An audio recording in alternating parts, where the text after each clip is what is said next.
وَاذْكُرْ فِي الْكِتَابِ مریم، ارے محبوب آپ کتاب میں مریم کو یاد کریں۔ اِذِ انتبذت من اہلہا مکانا شرقیا، جب اپنے گھر والوں سے مشرق کی طرف ایک جگہ الگ گئیں۔ حضرت مریم آپ جیسے ہی پیدا ہوئیں تو آپ کی والدہ نے آپ کو بیت المقدس کی خدمت کے لیے وقف کر دیا۔ پھر آپ وہیں بڑی ہوئیں اور ہر وقت وہاں پر عبادت الہی میں مصروف رہتی تھیں۔ تو یہاں پر جو قرآن مجید فرقان حمید نے ارشاد فرمایا کہ وہ مشرقی کنارے کی طرف گئیں، اس سے مراد یہ ہے کہ عبادت کے لیے آپ نے تخلیہ اختیار کیا۔ فاتخذت من دونہم حجابا، تو ان سے ادھر ایک پردہ کر لیا، اپنے آپ کو پردے میں چھپا لیا تاکہ وہ اطمینان سے تنہائی میں عبادت کر سکے۔ فارسلنا الیہا روحنا، تو ہم نے ان کی طرف ہماری روح کو بھیجا۔ یہاں روح سے مراد حضرت جبریل امین ہے، یعنی ہم نے جبریل امین کو بھیجا۔ فتمثل لہا بشرا سویا، تو حضرت جبریل مریم کے سامنے ایک تندرست مرد کے روپ میں ظاہر ہوئے۔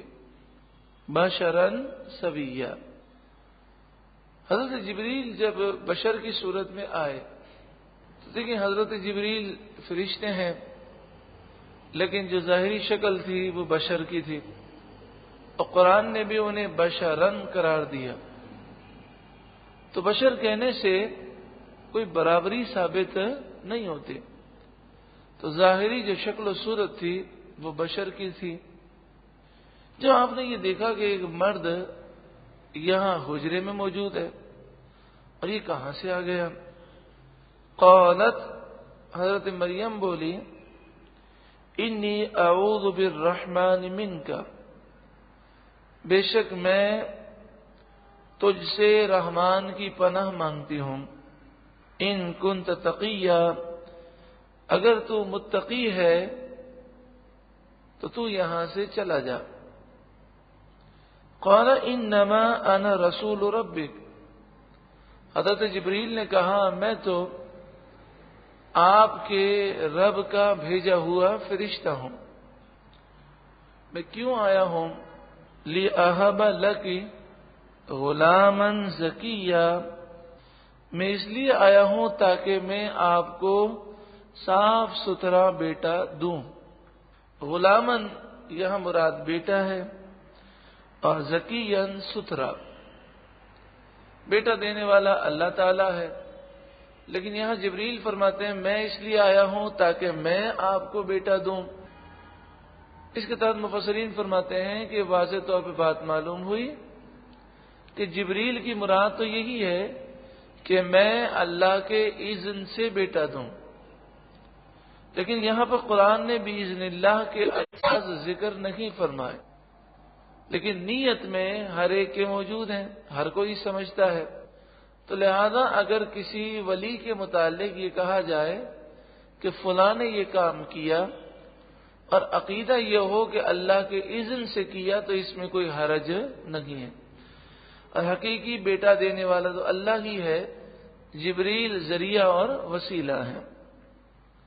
لِأَهَبَ لَكِ غُلَامًا زَكِيًّا، تاکہ میں آپ کو ستھرا بیٹا دوں۔ قالت انا یکون لی غلام، حضرت مریم نے کہا میرے یہاں بیٹا کہاں سے ہوگا؟ ولم یمسسنی بشر، مجھے تو کسی آدمی نے ہاتھ نہ لگایا، یعنی میرا تو نکاح بھی نہیں ہوا۔ ولم اک بغیہ، اور میں بدکار بھی نہیں ہوں، میں نے کبھی کوئی غلط کام بھی نہیں کیا۔ قال کذالک، جبریل نے فرمایا اسی طرح اللہ آپ کو بیٹا دے گا۔ یعنی آپ کو نکاح کی حاجت نہیں ہے، بغیر نکاح کے، بغیر مرد کے واسطے کے بغیر اللہ تعالیٰ اپنی قدرت سے آپ کو بیٹا عطا فرمائے گا۔ قال ربک هو علی ہین، آپ کے رب نے یہ فرمایا ہے کہ ایسا کرنا مجھ پر آسان ہے۔ وَلِنَجْعَلَهُ آیَةً لِلنَّاسِ، اور اس لیے تاکہ ہم اسے لوگوں کے لیے نشانی بنائیں۔ وَرَحْمَةً مِنَّا، اور ہماری طرف سے رحمت۔ وَكَانَ أَمْرًا مَقْضِيًّا، یہ ایسا کام ہے جس کا فیصلہ ہو چکا ہے۔ یہاں پر میں وضاحت کر دوں کہ بعض لوگ ایسے ہیں کہ جن کی حیثیت تو کچھ بھی نہیں، لیکن لوگوں نے ایک پروپیگنڈا کر کے انہیں بہت بڑی حیثیت دے دی۔ خاص طور پر انگریزوں کے دور میں جنہیں شہرتیں ملی اور انگریزی بلبوتے پر ملی، تو اس میں انگریزوں کا بھی ہاتھ تھا۔ انہی میں سے ایک ہیں سر سید احمد خان۔ انہیں کہا جاتا ہے کہ یہ بہت بڑے مفسر تھے، بڑے محقق تھے، بڑی انہوں نے اسلام کی خدمت کی، مسلمانوں کی خدمت کی۔ خدمت تو انہوں نے کیا کی وہ اللہ ہی بہتر جانے، مگر انہوں نے مسلمانوں کے عقائد خراب کرنے میں بہت بڑا کردار ادا کیا ہے۔ انہوں نے قرآن کی تفسیر لکھی ہے، تفسیر القرآن۔ اس میں جہاں بجا انہوں نے تفسیر نہیں لکھی بلکہ قرآن کی تحریف کی ہے۔ جہاں جنات کا ذکر آتا ہے تو کہتے ہیں یہ شریر انسانوں کو کہتے ہیں، جہاں فرشتوں کا ذکر آتا ہے تو کہتے ہیں شریف انسانوں کو فرشتہ کہتے ہیں، یعنی جنات کا بھی انکار، فرشتوں کا بھی انکار۔ اسی طرح یہاں پر وہ یہ کہتے ہیں کہ حضرت عیسیٰ علیہ الصلوۃ والسلام بغیر باپ کے پیدا نہ ہوئے، بلکہ حضرت مریم نے نکاح کیا اور پھر نکاح سے پیدا ہوئے۔ اور کہتے ہیں کہ جب اللہ تعالیٰ قدرت کا یہ قانون ہے کہ بچے پیدا ہوتے ہیں وہ ماں باپ کے واسطے سے، تو اللہ تعالیٰ کو یہاں اپنا قانون بدلنے کی ضرورت کیا پیش آ گئی تھی؟ یعنی انہوں نے عقل سے اعتراضات کیے، اور دین عقل سے نہیں سمجھا جاتا، دین وحی سے سمجھا جاتا ہے۔ گو کہ عقل کے مطابق ہے، لیکن وحی عقل کی سمت کا تعین کرتی ہے۔ یعنی یہ بات ہے، اب تم اپنی عقل سے اس بات کو سوچنے کی کوشش کرو۔ اگر تمہاری عقل اس بات کو تسلیم نہ کرے تو اس بات کو ریجیکٹ مت کرنا، تو اپنی عقل کو ریجیکٹ کرنا۔ ابھی اس کو ترقی کی ضرورت ہے، ابھی اس میں جستجو اور ریسرچ کی ضرورت ہے، ابھی یہ عقل ناقص ہے۔ لیکن انہوں نے وحی کو اور رسول اللہ کی احادیث کو جانچنے کے لیے پیمانہ عقل بنایا۔ اب ان کی عقل میں اگر یہ چیزیں آتی تو وہ تسلیم کرتے، اور نہ آتی تو کہتی ہیں یہ خلاف عقل ہے۔ خلاف عقل اللہ کا کوئی حکم نہیں ہوتا، لیکن عقلیں ناقص ہوتی ہیں، وہ ہر حکم کی حکمت کو سمجھ نہیں پاتے، تو اس کے لیے عقل کو ترقی کی ضرورت ہے۔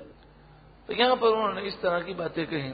تو یہ مسلمانوں کا یہی عقیدہ ہے کہ حضرت عیسیٰ علیہ الصلوۃ والسلام بن باپ کے پیدا ہوئے، اور یہ سر سید احمد خان کا جو عقیدہ ہے وہی مرزا غلام قادیانی کا بھی عقیدہ ہے۔ وہ بھی حضرت عیسیٰ علیہ السلام کو بن باپ کے نہیں مانتا۔ اسی طرح غلام پرویز، اس کا بھی یہی عقیدہ ہے۔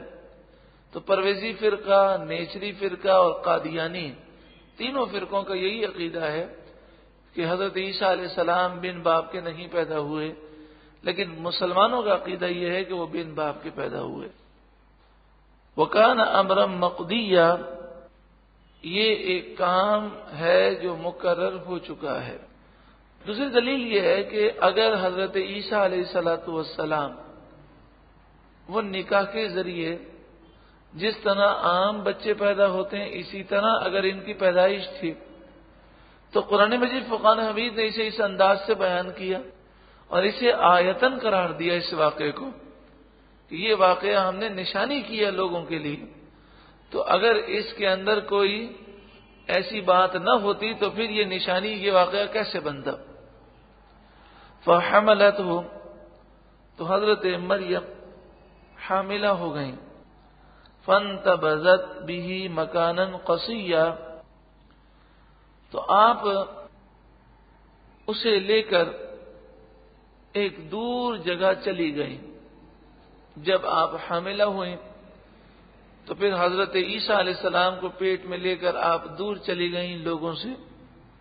فَأَجَاءَهَا الْمَخَاضُ إِلَى جِذْعِ النَّخْلَةِ، پیدائش کا درد لایا اسے ایک کھجور کی جڑ کے پاس، یعنی آپ اس تکلیف کی وجہ سے کھجور کے تنے کے پاس آئیں اور اس کی جڑ کے پاس بیٹھ گئیں۔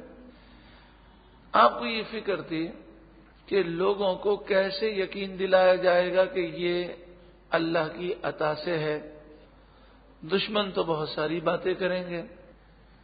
قالت یا لیتنی مت قبل هذا او كنت نسیا منسیا، بولی ہائے کاش کسی طرح میں اس سے پہلے مر گئی ہوتی یا بھولی بسری ہو جاتی۔ فناداها من تحتها، تو حضرت مریم کو اس جڑ کے نیچے سے پکارا گیا، پکارنے والے نے پکارا، اللہ تحزنی، یہ غیبی آواز تھی، اے مریم تو غم نہ کر، قد جعل ربک تحتک سریا، تیرے رب نے تیرے لیے تیرے نیچے نہر کو جاری کر دیا ہے۔ وَهُزِّي إِلَيْكِ بِجِذْعِ النَّخْلَةِ، تو اپنی طرف کھجور کی جڑ کو پکڑ کر کھینچ۔ اب آپ اگر کھجور کے درخت کو دیکھ چکے ہوں اور آپ نے غور کیا ہو تو کھجور کا درخت جو ہے وہ نیچے سے اگر آپ پکڑیں تو ہلتا نہیں ہے۔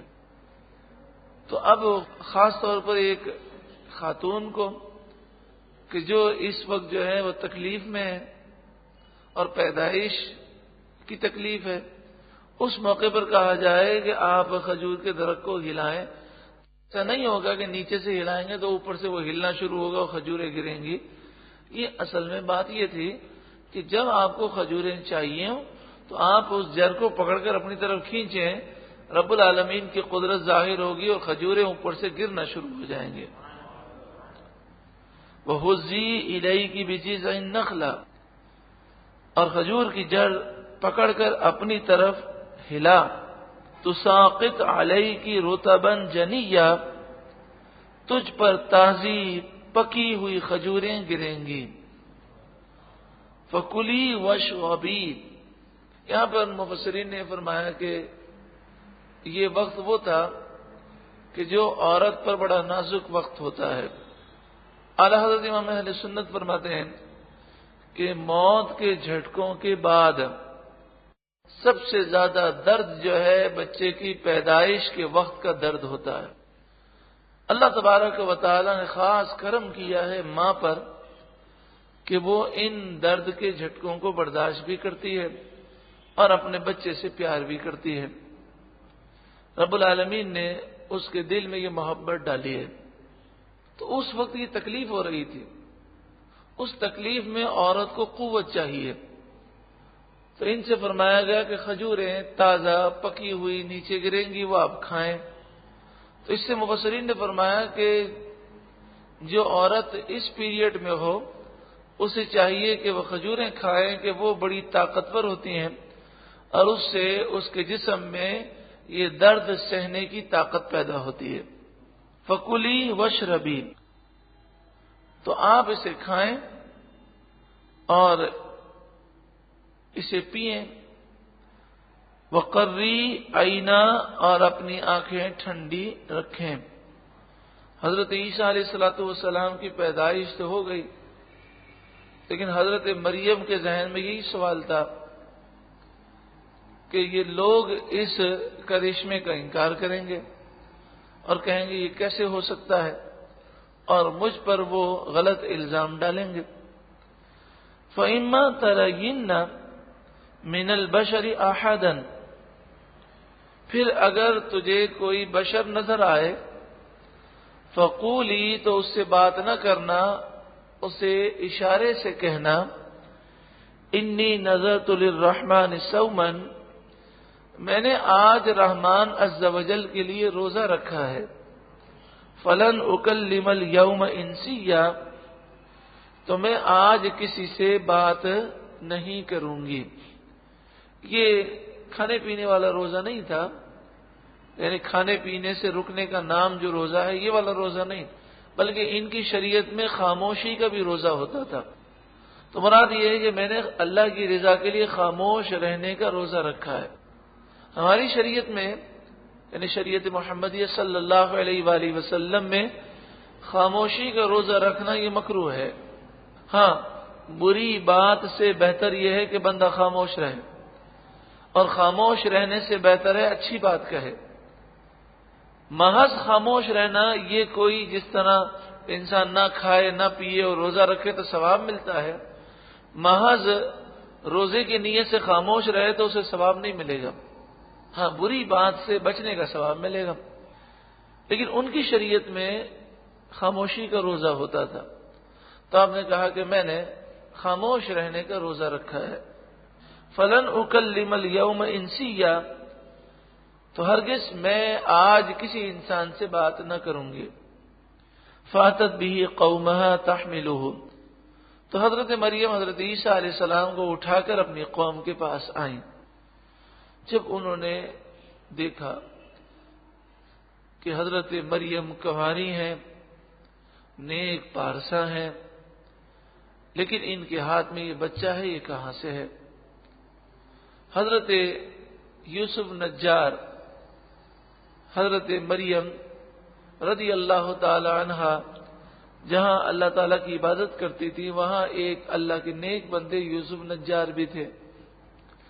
یوسف نجار نے جب یہ معاملہ دیکھا تو ایک طرف حضرت مریم کی پاکیزگی کا خیال فرماتے اور دوسری طرف اس بچے کا خیال فرماتے، تو آپ بڑے پریشان ہوئے اور کہا اے مریم میں انتہائی پریشان ہوں۔ تو کہا کہ آپ مجھ سے پوچھیں، کیا پوچھنا چاہتے ہیں؟ تو آپ نے کہا اے مریم، کبھی ایسا ہو سکتا ہے کہ کوئی کھیتی بغیر بیج کے ہو، کوئی پھل بغیر بیج کے ہو؟ کس انداز میں انہوں نے سوال کیا؟ تو حضرت مریم نے کہا ہاں، جو پہلی کھیتی ہوگی تھی وہ اللہ نے بغیر بیج کے اگائی، اور جو پہلا پھل پیدا ہوا تھا اللہ نے بغیر بیج کے پیدا کیا۔ تو حضرت یوسف نجار نے یہ جب جواب سنا تو اللہ تبارک و تعالی کی طرف سے ان پر اطمینان نازل ہوا اور کہتے ہیں کہ میری تشفی ہو گئی۔ لیکن قوم جو تھی اس نے مختلف باتیں کہیں۔ قالوا، وہ بولے، یا مریم، اے مریم، لقد جئت شیئا فریا، بے شک تو نے بہت بری بات کی، برا کام کیا۔ انہوں نے حضرت مریم کی طرف گندا الزام لگایا۔ یا اخت ہارون، اے ہارون کی بہن۔ ہارون کی بہن سے مراد یہ ہے کہ حضرت ہارون علیہ السلام کی اولاد میں سے ہیں حضرت مریم۔ تو یہ عربوں کا ایک انداز ہے، اس زمانے کا انداز ہے کہ کسی بزرگ کی اولاد میں سے کوئی ہو عورت تو اسے فلاں کی بہن کہا جاتا ہے۔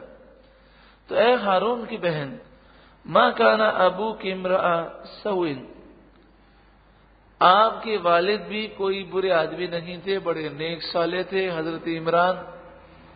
وما کانت امک بغیہ، اور نہ ہی آپ کی والدہ کوئی بری عورت تھیں، وہ بھی نیک صالح تھے۔ تو اولاد پر تو ماں باپ کا اثر پڑتا ہے، تو ماں بھی نیک باپ بھی نیک، یہ آپ پر کس کا اثر پڑ گیا؟ فاشارت الیہ، تو آپ نے اشارہ کیا حضرت عیسیٰ علیہ السلام کی طرف کہ جو پوچھنا ہے اس بچے سے پوچھو۔ قالوا، وہ بولے، کیف نکلم من کان فی المہد صبیا، ہم کیسے کلام کریں اس بچے سے جو ابھی جھولے میں بچہ ہے، جو ماں کی گود میں ہے، ابھی بہت ہی چھوٹا بچہ ہے، جس کی پیدائش کو چند لمحات گزرے ہیں. ہم اس سے کیسے سوال کریں اور وہ ہمارے سوال کا جواب کیسے دے گا؟ حضرت عیسیٰ علیہ الصلوۃ والسلام نے جواب ارشاد فرمایا. اور کس طرح ارشاد فرمایا کہ حضرت عیسیٰ علیہ الصلوۃ والسلام نے اپنی بائیں کوہنی اپنی ماں کے سینے پر رکھے اور آپ نے اس طرح کلام کیا کہ اپنے ہاتھ مبارک کی سیدھے ہاتھ کی شہادت کی انگلی سے کلام کے دوران جس طرح ایک فصیح و بلیغ مقرر خطاب کرتا ہے، آپ نے باقاعدہ ان سے خطاب فرمایا. قال انی عبد اللہ، بے شک میں اللہ کا بندہ ہوں. ماں پر جو الزام لگا تھا اس کو آپ نے پہلے دور نہیں کیا، بلکہ اللہ پر جو الزام لگانے والے تھے لوگ اس کو پہلے دور کیا کہ لوگ کہیں گے عیسیٰ علیہ السلام اللہ کے بیٹے ہیں، تو سب سے پہلے اس الزام کا رد کیا کہ میں اللہ کا بیٹا نہیں ہوں، میں اللہ کا بندہ ہوں. انی عبد اللہ، بے شک میں اللہ کا بندہ ہوں. آتانی الکتاب، اللہ نے مجھے کتاب دی. وجعلنی نبیا، اور مجھے نبی بنایا. اب دیکھیں حضرت عیسیٰ علیہ الصلوۃ والسلام ابھی پیدا ہوئے ہیں اور فرماتے ہیں اللہ نے مجھے کتاب دی اور مجھے نبی بنایا. تو جب حضرت عیسیٰ علیہ السلام بچپن میں نبی ہیں تو میرے آقا صلی اللہ علیہ وآلہ وسلم کی تو شان اس قدر بلند و بالا ہے کہ آپ پیدائش سے پہلے نبی ہیں. کنت نبیا وآدم بین الماء والطین، ابھی آدم علیہ السلام پیدا بھی نہیں ہوئے تھے اور وہ مٹی اور پانی کے درمیان تھے، تو حضور فرماتے میں اس وقت بھی نبی تھا. لیکن میں یہاں پر ایک دکھ بھری آپ کو بات سناتا ہوں کہ بعض لوگ تحقیق کے نام پر خون کرتے ہیں، تحقیق کے نام پر تحقیق کا خون کرتے ہیں. جس طرح بعض حکومتیں عوامی خدمت کے نام پر لوٹ مار کرتی ہیں. جی ہم عوام کے خادم ہیں، ہر الیکشن میں کھڑا ہونے والا عوام کا خادم ہے، لیکن وہ اپنی ہی تجوریاں بھرتا ہے. تو بعض لوگ تحقیق کے نام پر تحقیق کا خون کرتے ہیں. تو اسی میں سے ایک صاحب ہیں جنہیں مودودی صاحب کہا جاتا ہے. ان کا حال یہ ہے کہ نہ تو انہوں نے درس نظامی پڑھی ہے، نہ قرآن کے عالم ہیں، نہ حدیث کے عالم ہیں، نہ فقہ کے عالم ہیں. دنیاوی تعلیم ہے، ایم میں پاس تھے اور تھوڑی بہت عربی سیکھ کر مفسر قرآن بن گئے. انہوں نے تفہیم القرآن لکھی اور اس کے اندر انداز یہ اختیار کیا کہ انہوں نے کہا کہ احادیث طیبہ، صحابہ کرام کے اقوال اور 1400 سال میں جو بھی مفسرین لکھتے رہے ان کو میں نے سائڈ میں رکھ دیا.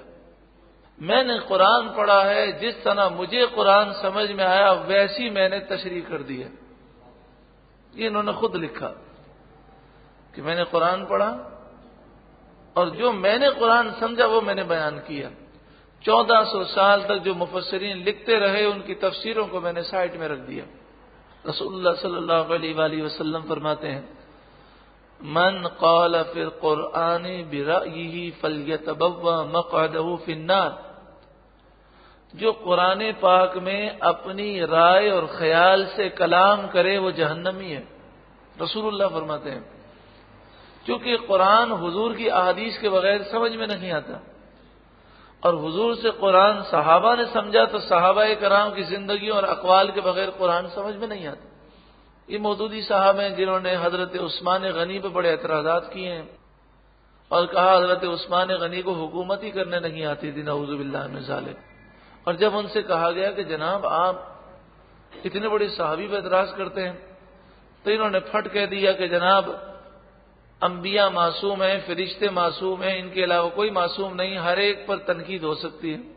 تو ہم نے کہا کہ پھر جو مودودی صاحب کی جماعت والے ہیں انہیں بھی ناراض نہیں ہونا چاہیے کہ جب وہ صحابہ کرام پر تنقید کر سکتے ہیں تو ہم مودودی صاحب پر بھی تنقید کر سکتے ہیں۔ جب وہ کہتے ہیں کوئی شخص تنقید سے مبرہ ہی نہیں، تو مودودی صاحب تنقید سے مبرہ کیسے ہو گئے؟ اس پر اگر آپ تفصیل جاننا چاہیں تو کتاب ہے علامہ ارشد القادری صاحب کی، کتاب کا نام ہے جماعت اسلامی کا شیش محل، اور ایک اور کتاب ہے مودودی اور اسلام۔ اس طرح کی بہت ساری کتابیں ہیں جس میں ان کی تحریروں کو جمع کیا گیا ہے اور حوالے دیے گئے ہیں۔ اصل کتابوں میں آپ وہ حوالہ چیک بھی کر سکتے ہیں۔ تو یہاں پر جو مجھے بات کہنی تھی وہ یہ تھی کہ مودودی صاحب کا نظریہ یہ ہے کہ حضور صلی اللہ علیہ وآلہ وسلم کو غار حرا میں نبی بننے سے پہلے، وحی نازل ہونے سے پہلے پتہ ہی نہیں تھا کہ میں نبی ہوں۔ 40 سال تک حضور کو پتہ ہی نہیں تھا کہ میں نبی ہوں۔ اب آپ سوچیں، حضور صلی اللہ علیہ وآلہ وسلم فرماتے ہیں کہ اعلان نبوت سے پہلے میں جس پتھر سے گزرتا تھا اور وہ پتھر مجھے کہتا تھا السلام علیکم یا رسول اللہ، میں اس پتھر کو آج بھی جانتا ہوں۔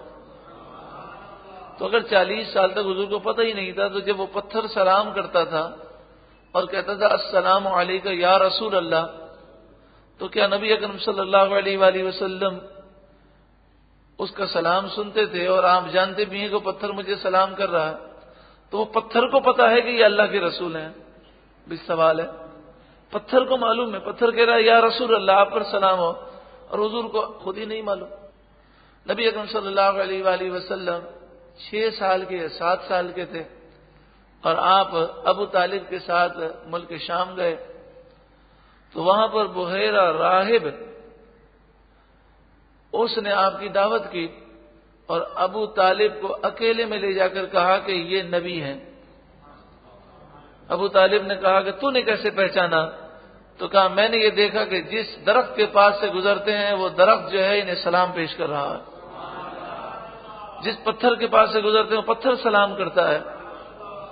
تو بحیرہ راہب کو تو پتا تھا یہ اللہ کے نبی ہیں، حضور کو خود ہی نہیں پتا تھا۔ تو یہ تحقیق کے نام پر تحقیق کا خون کرنا۔ تو حضرت عیسیٰ علیہ الصلوۃ والسلام ابھی پیدا ہوئے ہیں اور کہتے ہیں وجعلنی نبی، یا اللہ نے مجھے نبی بنایا۔ تو عیسیٰ علیہ السلام کو پیدا ہوتے ہی معلوم ہے، اور نعوذ باللہ من ذالک حضور کو 40 سال تک پتہ ہی نہیں، نعوذ باللہ من ذالک۔ تو یہ باتیں وہی کہہ سکتا ہے کہ جو بیچارہ دین اسلام کی صحیح معلومات نہ رکھتا ہو۔ وہ کہتے ہیں نا کہ نیم حکیم خطرہ جان ہے اور نیم ملا جو ہے خطرہ ایمان ہے۔ تو بندہ جب قرآن و حدیث کا ماہر نہ ہو تو اسے کلام بھی نہیں کرنا چاہیے، کیونکہ وہ اچھائی بیان کرنے جائے گا غلطی بیان کر دے گا۔ وجعلنی مبارکا، اور اللہ نے مجھے مبارک بنایا، اینما کنت، جہاں کہیں میں ہوں۔ کیونکہ جس بچے کے والد کا علم نہ ہو لوگوں کو تو وہ جہاں جائے اسے پریشانی ہوتی ہے۔ تو آپ نے فرمایا ایسا نہیں ہوگا، مجھے اللہ نے بن باپ کے پیدا کیا، میں جہاں جاؤں گا اللہ مجھے عزت عطا فرمائے گا، بلکہ میں جس جگہ جاؤں گا وہ جگہ بھی بابرکت ہو جائے گی۔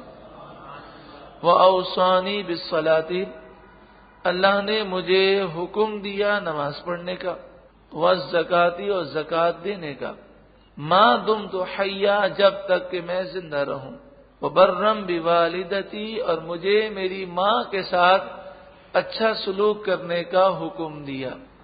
حضرت یحییٰ علیہ السلام کا جب ذکر ہے تو ماں باپ دونوں کا ذکر ہے کہ وہ ماں باپ کے ساتھ اچھا سلوک کرنے والے تھے۔ اور یہاں پر حضرت عیسیٰ علیہ السلام کا ذکر ہے تو فرمایا گا مجھے میرے رب نے میری ماں کے ساتھ اچھا سلوک کرنے کا حکم دیا ہے۔ اگر آپ کے والد ہوتے تو والد کا بھی ذکر ہوتا، کیونکہ صرف ماں کا ذکر، ماں کے ساتھ اچھا سلوک کیا جائے اور باپ کے ساتھ اچھا سلوک نہ کیا جائے، ایسا تو ہے نہیں۔ تو اس سے بھی ثابت ہوتا ہے کہ حضرت عیسیٰ علیہ الصلوۃ والسلام کے والد نہیں تھے، وہ بن باپ کے ہیں۔ وَبَرًّا بِوَالِدَتِي، دوسری بات والدین سے محبت کرنا اور ان کی خدمت کرنا کتنا ضروری ہے کہ جلیل القدر نبی ہیں، رسول ہیں، انہیں بھی حکم ہے ماں کے ساتھ اچھا سلوک کرنے کا۔ وَلَمْ يَجْعَلْنِي جَبَّارًا شَقِيًّا، اور مجھے میرے رب نے ظلم کرنے والا بدبخت نہ بنایا۔